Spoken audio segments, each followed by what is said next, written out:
আসসালামু আলাইকুম। কেমন আছেন সবাই? আশা করছি সবাই ভালো আছেন। আল্লাহর অশেষ রহমতে আপনাদের দোয়ায় আমরা বেশ ভালো আছি। নতুন বছরকে স্বাগত কে কিভাবে জানালেন জানি না। তবে আপনারা চাইলে আমাদের জানাতে পারেন। আপনারা কি করলেন সেই ভিডিও শেয়ার করে। আর আমরা ২ জন মা মেয়ে চলে গেছি নার্সারিতে। আর নার্সারিতে এসে আমরা নিজেদের পছন্দ মতো গাছ কিনবো। গাছ আমাদের খুবই প্রিয়।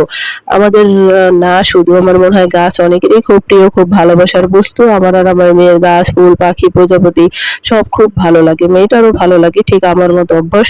তো ও তো সারা নার্সারি জুড়ে ছুটাছুটি করতেছে। এই গাছ ধরতেছে, ওই গাছ ধরতেছে, একটু ছুঁয়ে দেখতেছে, একটু চুমু দিতেছে। অনেক, অনেক আদর করে গাছকে।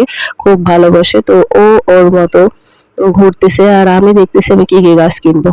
তো নিজের পছন্দ মতো কিছু গাছ কিনে আনবো। আর আমার মনে হয় পুরো নার্সারি তুলে নিয়ে আসি। কিন্তু আমি তো বাগান করব মানে আমার ছোট্ট জায়গায় কিছু গাছ লাগাবো। আমি তো আর নার্সারি তুলে এনে আমার কোনো কাজ হবে না। এদের তো বিজনেস এরা যেভাবে গাছ লাগায় আমরা সেভাবে লাগালে হবেও না।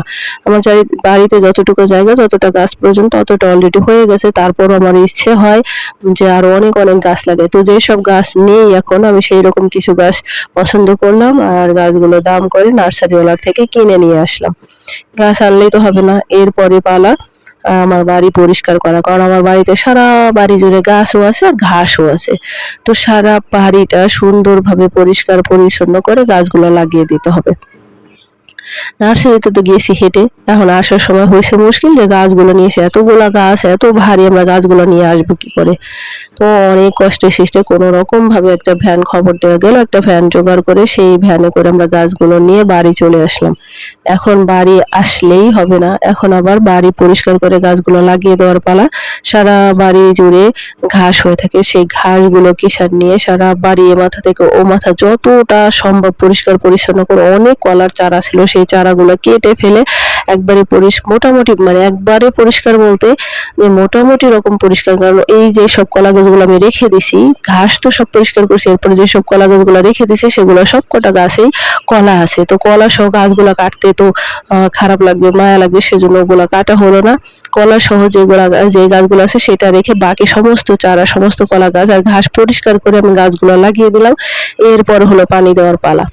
তো গাছ লাগিয়ে তারপরে মোটর দিয়ে পানি দিতে দিতে প্রায় সন্ধ্যা হয়ে গেল। তবুও আমি ভাবলাম যে আজকে এই কাজটা শেষ করবো। কারণ যেই গাছগুলো লাগাইছি কিছু গাছটা যদি পানি দিয়ে কিছু গাছ রেখে দিই তাহলে সেটা বৈষম্য হবে। আমি সেটা করতে পারবো না কারণ সবাই আমার কাছে এক সমান।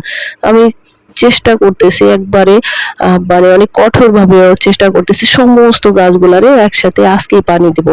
আমি সমস্ত গাছগুলো আমার পূর্বের গাছ পুরনো যেসব গাছপালা আর এখন তো অনেক রৌদ্র, কোনো বৃষ্টি নাই, সমস্ত গাছের গোড়ায় একবারে শুষ্ক ধুলা উঠতেছে। তো সব গাছে পানি না দিয়ে যদি যা এখন লাগালাম সেগুলোর পানি যদি অন্যরে না দিই তাহলে ওরা কষ্ট পাবে যে আমি পাশে এলডে করতেছি দুর্যোগ করতেছি। তো আমি সমস্ত গাছ এবার আম গাছ, মরিচ গাছ, পেয়ারা গাছ, আনার গাছ, লিচু গাছ যা যেখানে আছে ডালিম গাছ সব গাছে পানি দিয়ে দিলাম। পানি দিতে দিতে